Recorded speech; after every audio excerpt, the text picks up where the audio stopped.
Libro, El conflicto de los siglos. Capítulo 25, Jesucristo nuestro abogado. El asunto del santuario fue la clave que aclaró el misterio del desengaño de 1844.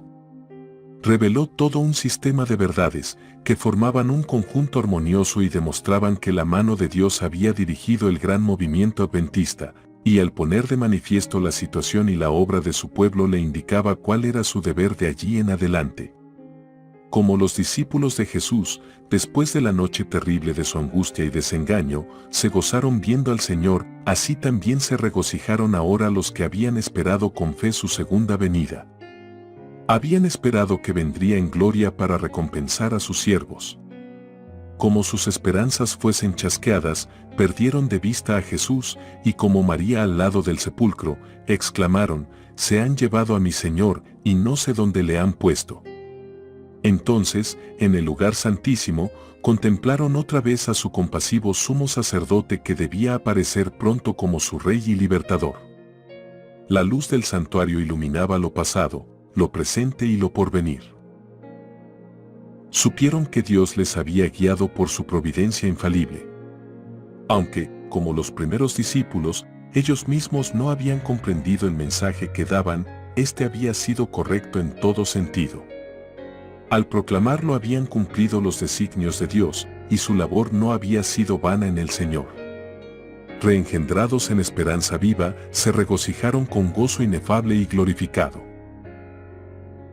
Tanto la profecía de Daniel 8:14, hasta 2300 tardes y mañanas, entonces será purificado el santuario, como el mensaje del primer ángel, temed a Dios y dadle gloria, porque ha llegado la hora de su juicio, señalaban al ministerio de Cristo en el lugar santísimo, al juicio investigador, y no a la venida de Cristo para la redención de su pueblo y la destrucción de los impíos.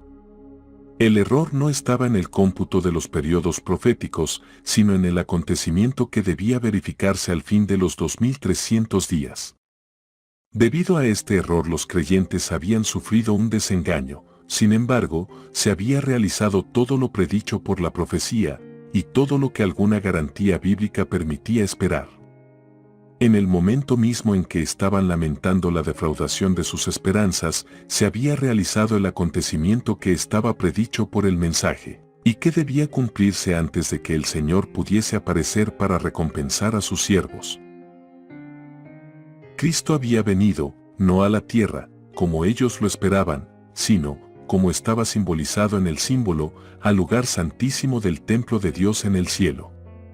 El profeta Daniel le representa como viniendo en ese tiempo al anciano de días, estaba mirando en visiones de la noche, y he aquí que sobre las nubes del cielo venía uno parecido a un hijo de hombre, y vino, no a la tierra, sino al anciano de días, y le trajeron delante de él. Daniel 7:13. Esta venida está predicha también por el profeta Malaquías: repentinamente vendrá a su templo el Señor a quien buscáis, es decir, el ángel del pacto, en quien os deleitéis, he aquí que vendrá, dice Jehová de los ejércitos. Malaquías 3:1. La venida del Señor a su templo fue repentina, de modo inesperado, para su pueblo. Este no le esperaba allí. Esperaba que vendría a la tierra, en llama de fuego, para dar el pago a los que no conocieron a Dios, ni obedecen al Evangelio. Segunda de Tesalonicenses 1:8. Pero el pueblo no estaba aún preparado para ir al encuentro de su Señor. Todavía le quedaba una obra de preparación que cumplir. Debía serle comunicada una luz que dirigiría su espíritu hacia el templo de Dios en el cielo, y mientras siguiera allí porle a su sumo sacerdote en el desempeño de su ministerio se le revelarían nuevos deberes. Había de darse a la iglesia otro mensaje de aviso e instrucción. El profeta dice: «Pero ¿quién es capaz de soportar el día de su advenimiento? ¿Y quién podrá estar en pie cuando él apareciere? Porque será como el fuego del acrisolador, y como el jabón de los bataneros, pues que se sentará como acrisolador y purificador de la plata, y purificará a los hijos de Leví, y los afinará como el oro y la plata, para que presenten a Jehová ofrenda en justicia». Malaquías 3:2, 3. Los que vivan en la tierra cuando cese la intercesión de Cristo en el santuario celestial deberán estar en pie en la presencia del Dios Santo sin mediador. Sus vestiduras deberán estar sin mácula, sus caracteres, purificados de todo pecado por la sangre de la aspersión. Por la gracia de Dios y sus propios y diligentes esfuerzos deberán ser vencedores en la lucha con el mal. Mientras se prosigue el juicio investigador en el cielo, mientras que los pecados de los creyentes arrepentidos son quitados del santuario, debe llevarse a cabo una obra especial de purificación, de liberación del pecado, entre el pueblo de Dios en la tierra. Esta obra está presentada con mayor claridad en los mensajes del capítulo 14 del Apocalipsis. Cuando esta obra haya quedado consumada, los discípulos de Cristo estarán listos para su venida. Entonces la ofrenda de Judá y de Jerusalén será grata a Jehová, como en los días de la antigüedad y como en los años de remotos tiempos. Malaquías 3:4. Entonces la iglesia que nuestro Señor recibirá para sí será una iglesia gloriosa, no teniendo mancha, ni arruga, ni otra cosa semejante. Efesios 5:27. Entonces ella aparecerá como el alba, hermosa como la luna, esclarecida como el sol, imponente como ejército con banderas tremolantes. Cantares 6:10. Además de la venida del Señor a su templo, Malaquías predice también su segundo advenimiento, su venida para la ejecución del juicio, en estas palabras: y yo me acercaré a vosotros para juicio, y seré veloz testigo contra los hechiceros, y contra los adúlteros, y contra los que juran en falso, y contra los que defraudan al jornalero de su salario, y oprimen a la viuda y al huérfano, y apartan al extranjero de su derecho, y no me temen a mí, dice Jehová de los ejércitos. Malaquías 3:5. San Judas se refiere a la misma escena cuando dice: He aquí que viene el Señor, con las huestes innumerables de sus santos ángeles, para ejecutar juicio sobre todos, y para convencer a todos los impíos de todas las obras impías que han obrado impíamente. Judas 14:15. Esta venida y la del Señor a su templo son acontecimientos distintos que han de realizarse por separado. La venida de Cristo como nuestro sumo sacerdote al lugar santísimo para la purificación del santuario, de la que se habla en Daniel 8:14, la venida del Hijo del Hombre al lugar donde está el anciano de días, tal como está presentada en Daniel 7:13, y la venida del Señor a su templo, predicha por Malaquías, son descripciones del mismo acontecimiento representado también por la venida del esposo a las bodas, descrita por Cristo en la parábola de las 10 vírgenes, según Mateo 25. En el verano y otoño de 1844 fue hecha esta proclamación: He aquí que viene el esposo. Se conocieron entonces las dos clases de personas representadas por las vírgenes prudentes y fatuas. La una que esperaba con regocijo la aparición del Señor y se había estado preparando diligentemente para ir a su encuentro, la otra que, presa del temor y obrando por impulso, se había dado por satisfecha con una teoría de la verdad, pero estaba destituida de la gracia de Dios. En la parábola, cuando vino el esposo, las que estaban preparadas entraron con él a las bodas. La venida del esposo, presentada aquí, se verifica antes de la boda. La boda representa el acto de ser investido Cristo de la dignidad de Rey. La ciudad santa, la Nueva Jerusalén, que es la capital del reino y lo representa, se llama la novia, la esposa del Cordero. El ángel dijo a San Juan: Ven acá, te mostraré la novia, la esposa del Cordero. Me llevó en el espíritu, agrega el profeta, y me mostró la santa ciudad de Jerusalén, descendiendo del cielo, desde Dios. Apocalipsis 21:9, 10. Salta pues a la vista que la esposa representa la ciudad santa, y las vírgenes que van al encuentro del esposo representan a la iglesia. En el Apocalipsis, el pueblo de Dios lo constituyen los invitados a la cena de las bodas. Apocalipsis 19:9. Si son los invitados, no pueden representar también a la esposa. Cristo, según el profeta Daniel, recibirá del anciano de días en el cielo el dominio, y la gloria, y el reino, recibirá la nueva Jerusalén, la capital de su reino, preparada como una novia engalanada para su esposo. Daniel 7:14, Apocalipsis 21:2. Después de recibir el reino, vendrá en su gloria, como Rey de reyes y Señor de señores, para redimir a los suyos, que se sentarán con Abraham e Isaac y Jacob en su reino. Mateo 8:11, Lucas 22:30, para participar de la cena de las bodas del Cordero. La proclamación, «He aquí que viene el esposo», en el verano de 1844, indujo a miles de personas a esperar el advenimiento inmediato del Señor. En el tiempo señalado, vino el esposo, no a la tierra, como el pueblo lo esperaba, sino hasta donde estaba el anciano de días en el cielo, a las bodas, es decir, a recibir su reino. Las que estaban preparadas entraron con él a las bodas, y fue cerrada la puerta. No iban a asistir en persona a las bodas, ya que éstas se verifican en el cielo mientras que ellas están en la tierra. Los discípulos de Cristo han de esperar a su Señor, cuando haya de volver de las bodas. Lucas 12:36. Pero deben comprender su obra, y seguirle por mientras entra en la presencia de Dios. En este sentido es en el que se dice que ellos van con él a las bodas. Según la parábola, fueron las que tenían aceite en sus vasos con sus lámparas quienes entraron a las bodas. Los que, junto con el conocimiento de la verdad de las Escrituras, tenían el Espíritu y la gracia de Dios, y que en la noche de su amarga prueba habían esperado con paciencia, escudriñando la Biblia en busca de más luz, fueron los que reconocieron la verdad referente al santuario en el cielo y al cambio de ministerio del Salvador, y por fe le siguieron en su obra en el santuario celestial.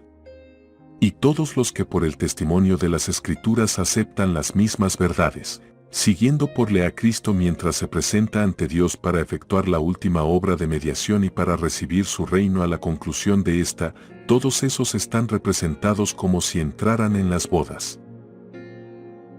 En la parábola del capítulo 22 de San Mateo, se emplea la misma figura de las bodas y se ve a las claras que el juicio investigador se realiza antes de las bodas. Antes de verificarse estas entra el rey para ver a los huéspedes y cerciorarse de que todos llevan las vestiduras de boda, el manto inmaculado del carácter, lavado y emblanquecido en la sangre del Cordero. Mateo 22:11, Apocalipsis 7:14. Al que se le encuentra sin traje conveniente, se le expulsa, pero todos los que al ser examinados resultan tener las vestiduras de bodas, son aceptados por Dios y juzgados dignos de participar en su reino y de sentarse en su trono. Esta tarea de examinar los caracteres y de determinar los que están preparados para el reino de Dios es la del juicio investigador, la obra final que se lleva a cabo en el santuario celestial. Cuando haya terminado este examen, cuando se haya fallado respecto de los que en todos los siglos han profesado ser discípulos de Cristo, entonces y no antes habrá terminado el tiempo de gracia, y será cerrada la puerta de misericordia. Así que las palabras, las que estaban preparadas entraron con él a las bodas, y fue cerrada la puerta, nos conducen a través del ministerio final del Salvador, hasta el momento en que quedará terminada la gran obra de la salvación del hombre. En el servicio del santuario terrenal que, como ya lo vimos, es una figura del servicio que se efectúa en el santuario celestial. Cuando el sumo sacerdote entraba el día de la expiación en el lugar santísimo terminaba el servicio del primer departamento. Dios mandó, no ha de haber hombre alguno en el tabernáculo de reunión cuando él entrare para hacer expiación dentro del santuario, hasta que salga. Levítico 16:17. Así que cuando Cristo entró en el lugar santísimo para consumar la obra final de la expiación, cesó su ministerio en el primer departamento. Pero cuando terminó el servicio que se realizaba en el primer departamento, se inició el ministerio en el segundo departamento.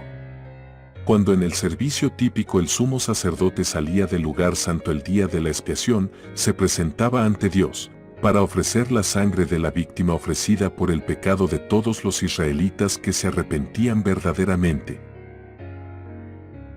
Así también Cristo solo había terminado una parte de su obra como intercesor nuestro para empezar otra, y sigue aún ofreciendo su sangre ante el Padre en favor de los pecadores.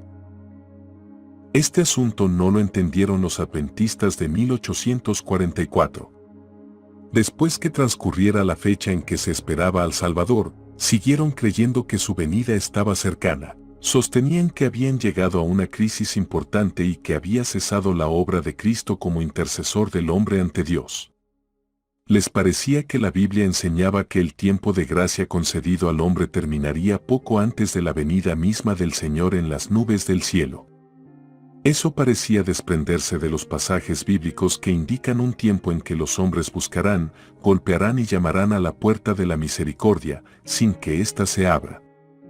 Y se preguntaban si la fecha en que habían estado esperando la venida de Cristo no señalaba más bien el comienzo de ese periodo que debía preceder inmediatamente a su venida. Habiendo proclamado la proximidad del juicio, consideraban que habían terminado su labor para el mundo, y no sentían más la obligación de trabajar por la salvación de los pecadores, en tanto que las mofas atrevidas y blasfemas de los impíos les parecían una evidencia adicional de que el Espíritu de Dios se había retirado de los que rechazaran su misericordia. Todo esto les confirmaba en la creencia de que el tiempo de gracia había terminado, o, como decían ellos entonces, que la puerta de la misericordia estaba cerrada. Pero una luz más viva surgió del estudio de la cuestión del santuario. Vieron entonces que tenían razón al creer que el fin de los 2300 días, en 1844, había marcado una crisis importante. Pero si bien era cierto que se había cerrado la puerta de esperanza y de gracia por la cual los hombres habían encontrado durante 1800 años acceso a Dios, otra puerta se les abría, y el perdón de los pecados era ofrecido a los hombres por la intercesión de Cristo en el lugar santísimo. Una parte de su obra había terminado tan solo para dar lugar a otra. Había aún una puerta abierta para entrar en el santuario celestial donde Cristo oficiaba en favor del pecador. Entonces comprendieron la aplicación de las palabras que Cristo dirigió en el Apocalipsis a la iglesia correspondiente al tiempo en que ellos mismos vivían. Estas cosas dice el que es santo, el que es veraz, el que tiene la llave de David, el que abre, y ninguno cierra, y ninguno abre. Yo conozco tus obras, he aquí he puesto delante de ti una puerta abierta, la cual nadie podrá cerrar. Apocalipsis 3, 7, 8. Son los que por le siguen a Jesús en su gran obra de expiación, quienes reciben los beneficios de su mediación por ellos, mientras que a los que rechazan la luz que pone a la vista este ministerio, no les beneficia. Los judíos que rechazaron la luz concedida en el tiempo del primer advenimiento de Cristo, y se negaron a creer en Él como Salvador del mundo, no podían ser perdonados por intermedio de Él. Cuando en la ascensión Jesús entró por su propia sangre en el santuario celestial para derramar sobre sus discípulos las bendiciones de su mediación, los judíos fueron dejados en obscuridad completa y siguieron con sus sacrificios y ofrendas inútiles. Había cesado el ministerio de símbolos y sombras. La puerta por la cual los hombres habían encontrado antes acceso cerca de Dios, no estaba más abierta. Los judíos se habían negado a buscarle de la sola manera en que podía ser encontrado entonces, por el sacerdocio en el santuario del cielo. No encontraban por consiguiente comunión con Dios. La puerta estaba cerrada para ellos. No conocían a Cristo como verdadero sacrificio y único mediador ante Dios, de ahí que no pudiesen recibir los beneficios de su mediación. La condición de los judíos incrédulos ilustra el estado de los indiferentes e incrédulos entre los profesos cristianos, que desconocen voluntariamente la obra de nuestro misericordioso sumo sacerdote. En el servicio típico, cuando el sumo sacerdote entraba en el lugar santísimo, todos los hijos de Israel debían reunirse cerca del santuario y humillar sus almas del modo más solemne ante Dios, a fin de recibir el perdón de sus pecados y no ser separados de la congregación. Cuanto más esencial es que en nuestra época antitípica de la expiación comprendamos la obra de nuestro sumo sacerdote y sepamos qué deberes nos incumben. Los hombres no pueden rechazar impunemente los avisos que Dios les envía en su misericordia. Un mensaje fue: enviado del cielo al mundo en tiempo de Noé, y la salvación de los hombres dependía de la manera en que aceptaran ese mensaje. Por el hecho de que ella había rechazado la amonestación, el Espíritu de Dios se retiró de la raza pecadora que pereció en las aguas del diluvio. En tiempo de Abraham la misericordia dejó de alegar con los culpables vecinos de Sodoma, y todos, excepto Lot con su mujer y 2 hijas, fueron consumidos por el fuego que descendió del cielo. Otro tanto sucedió en días de Cristo. El Hijo de Dios declaró a los judíos incrédulos de aquella generación: «He aquí vuestra casa os es dejada desierta». Mateo 23:38. Considerando los últimos días, el mismo poder infinito declara respecto de los que no recibieron el amor de la verdad para ser salvos: «Por lo tanto, les envía Dios operación de error, para que crean a la mentira, para que sean condenados todos los que no creyeron a la verdad, antes consintieron a la iniquidad». Segunda a los Tesalonicenses 2:10-12. A medida que se rechazan las enseñanzas de su palabra, Dios retira su espíritu y deja a los hombres en brazos del engaño que tanto les gusta. Pero Cristo intercede aún por el hombre, y se otorgará luz a los que la buscan. Aunque esto no lo comprendieron al principio los adventistas, les resultó claro después, a medida que los pasajes bíblicos que definen la verdadera posición de ellos empezaron a hacerse inteligibles. Cuando pasó la fecha fijada para 1844, hubo un tiempo de gran prueba para los que conservaban aún la fe adventista. Su único alivio en lo concerniente a determinar su verdadera situación fue la luz que dirigió su espíritu hacia el santuario celestial. Algunos dejaron de creer en la manera en que habían calculado antes los periodos proféticos, y atribuyeron a factores humanos o satánicos la poderosa influencia del Espíritu Santo que había acompañado al movimiento adventista.